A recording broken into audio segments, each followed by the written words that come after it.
এই যে ব্রিগেডে আজকে বিজেপির সভা, নরেন্দ্র মোদীর সভা হয়েছে, সেখানে একজন যুবককে দেখা গেছে যিনি বলছেন যে মুখ্যমন্ত্রী মমতা বন্দ্যোপাধ্যায় যে বেকার ভাতা প্রকল্প শুরু করেছেন ভোটের আগে, আপনারা জানেন 1500 টাকা করে দেওয়া হচ্ছে, লক্ষ্মীর ভাণ্ডারের টাকা বেড়েছে, তার সঙ্গে বেকার ভাতা 1500 টাকা করে যুবক যুবতীরা পাবেন। তো এই বেকার ভাতার 1500 টাকা সেই যুবক তিনি পেয়েছেন।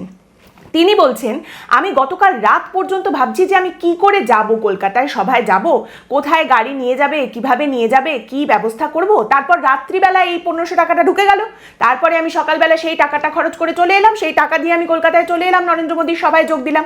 তাহলে এটাকে আপনি কি বলবেন? এটা একটা পলিটিক্যাল শার্পনেস, রাজনৈতিক বুদ্ধি, পলিটিক্যাল অ্যাকুমেন সে লাগিয়েছে। সে মুখ্যমন্ত্রী প্রকল্পের টাকাটা নিয়েছে, সরকারি প্রকল্পের টাকা সে নিয়েছে, নিয়ে কিন্তু সে নরেন্দ্র মোদীর সভায় যোগ দিতে এসেছে, সে বিজেপির সমর্থক। এই যুবকের পাশেই আবার ব্রিগেডের জনসমাবেশেই আপনি আরেকজনকে পেয়ে যাবেন, আরেকজন যুবক যে চিৎকার করে, একেবারে চিৎকার করে বেকার ভাতাকে গালিগালাজ করে যাচ্ছে। বেকার ভাতা একেবারে খারাপ জিনিস, বেকার ভাতার মাধ্যমে লোভ দেখিয়ে এই ভাতা ভিক্ষা দিয়ে ভোট কেনার চেষ্টা করছেন মমতা বন্দ্যোপাধ্যায়। ভোটের আগে তিনি এটা শুরু করেছেন, বেকার ভাতা খুব খারাপ, তিনি গালিগালাজ করে যাচ্ছেন। এই দুটোই কিন্তু আপনি পাবেন, এবং এই দুজনেই কিন্তু বিজেপির সমর্থক। তারা দুজনেই এসেছেন ব্রিগেডের জনসমাবেশে যোগ দিয়ে বিজেপির নেতাদের কথা শুনতে, নরেন্দ্র মোদীর কথা শুনতে।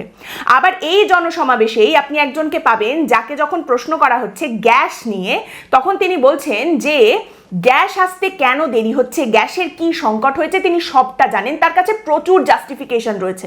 আরে ওই তো তরমুজ প্রণালী, হরমুজ প্রণালী, ওইখান দিয়ে ওইটা বন্ধ করে দিল, তারপরে নরেন্দ্র মোদী একখানা ফোন করলেন, ওইখান দিয়ে একটা জাহাজ তো সাট করে এদিকে চলে গেল, তারপরে এদিকে চলে আসবে, তারপরে গ্যাস চলে আসবে, মমতা বন্দ্যোপাধ্যায় আসলে গ্যাসটাকে আটকে রেখে দিয়েছেন। এইরকম হাজারটা জাস্টিফিকেশন তার কাছে আছে। আবার তার পাশেই আপনি আরেকজনকে এরকম পেয়ে যাবেন যার কোনো জাস্টিফিকেশনের জাস্ট প্রয়োজনই নেই, কোনো দরকার নেই। তার বক্তব্য 1 মাস কেন 3 মাস যদি আমাকে অপেক্ষা করতে হয় গ্যাসের জন্য, 5000 টাকা দিয়েও যদি আমাকে গ্যাস কিনতে হয়, তাও আমি নরেন্দ্র মোদীকেই ভোট দেব। পশ্চিমবঙ্গে নরেন্দ্র মোদী ক্যান্ডিডেটও নয় যে তাকে ভোট দেওয়া যাবে, কিন্তু তার কোনো জাস্টিফিকেশনেরই দরকার নেই। তিনি বিজেপির ভক্ত, তিনি বিজেপির সাথেই থাকবেন। তার বক্তব্য 5000 টাকা দিয়ে হলেও আমি কিন্তু গ্যাস নেব, এবং সেইবার আমি নরেন্দ্র মোদীকেই ভোট দেবো, আমি বিজেপির কাছেই আসব।